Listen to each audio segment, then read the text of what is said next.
আজকে আলোচনা করব উপজাতীয় ধর্ম বা গোষ্ঠী ধর্ম। গোষ্ঠী বলতে বোঝায় সমাজের প্রাথমিক বা মৌল সংগঠন। গোষ্ঠী আসলে পরিবারের এক বৃহত্তর বা ব্যাপকতর আকার, যেখানে রক্তের সম্বন্ধই হলো সভ্যদের মধ্যে সামাজিক বন্ধন। আজও বিশ্বের বিভিন্ন প্রান্তে আদিবাসী বা উপজাতিরা গোষ্ঠীবদ্ধ জীবনযাপন করে, যেখানে তারা নিজ গোষ্ঠী সদস্যদের আত্মীয় রূপে এবং ভিন্ন গোষ্ঠী সদস্যদের শত্রু রূপে গণ্য করে। গোষ্ঠী আকারে ক্ষুদ্র হলেও তার সাংগঠনিক ব্যবস্থা কিন্তু অত্যন্ত সুদৃঢ়।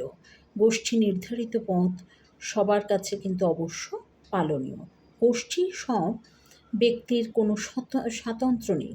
গোষ্ঠীর চিন্তাই ব্যক্তির চিন্তা, গোষ্ঠীর কর্মই ব্যক্তির কর্ম। গোষ্ঠীর নিয়ম ব্যক্তির কাছে অবশ্য পালনীয়। পালন না করলে কঠোর শাস্তিস্বরূপ মৃত্যু অথবা বহিষ্কার নির্ধারিত। তবে ইতিহাসের এই পর্যায়ে ধর্ম ছিল গোষ্ঠীর ধর্ম, ব্যক্তি বিশেষের ধর্ম নয়। ধর্ম হলো গোষ্ঠীর সম্পদ। গোষ্ঠীর আচার বিচার প্রথা নিয়মকানুন নির্দ্বিধায় অনুসরণ করাই হলো ধর্ম।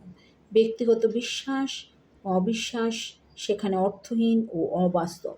এই পর্যায়ে মানুষের একমাত্র লক্ষ্য হলো খাদ্য সংগ্রহ করে শত্রুর আক্রমণকে প্রতিহত করে প্রাকৃতিক দুর্যোগ থেকে আত্মরক্ষা করে নিরন্তর এবং ভয়ঙ্কর জীবন সংগ্রামে টিকে থাকা। কিন্তু স্বভাবতই এই পর্যায়ে মানুষ তার বেঁচে থাকার জন্য এই পার্থিব প্রয়োজনকে উপেক্ষা করতে পারে না, এবং সেই জন্য তার ধর্ম দৈহিক প্রয়োজনের সংকীর্ণ গণ্ডির মধ্যেই আবদ্ধ থাকে। দৈহিক প্রয়োজন সাধনের জন্য মানুষ এই পর্যায়ে যেমন ধর্মকে অনুসরণ করে, তেমনি জাদুবিদ্যা অর্থাৎ ম্যাজিক, নীতি, মোরালিটি, গোষ্ঠী নির্দেশ বা আদেশ, ল ইত্যাদিকে অনুসরণ করে। খাদ্য সংগ্রহ, বিবাহ, জন্ম, ব্যাধি, মৃত্যু, দীক্ষা, বন্যপশু ও দুর্যোগ থেকে রক্ষা পাওয়া ইত্যাদি ক্ষেত্রে মানুষ যেমন ধর্মকে অনুসরণ করে, ঠিক তেমনি জাদুবিদ্যা অর্থাৎ ম্যাজিক এইগুলোকেও অনুসরণ করে। এর কারণ হলো ইতিহাসের এই পর্যায়ে মানুষের জীবন শ্রম বিভাগ ঘটেনি। ধর্মীয় স্বার্থকে অন্যান্য স্বার্থ থেকে বিশ্লিষ্ট করা যায়নি। মানুষের সব প্রচেষ্টায় এই পর্যায়ে একই সঙ্গে অস্পষ্টরূপে ধর্ম, জাদু, নীতি ইত্যাদির সংমিশ্রণ।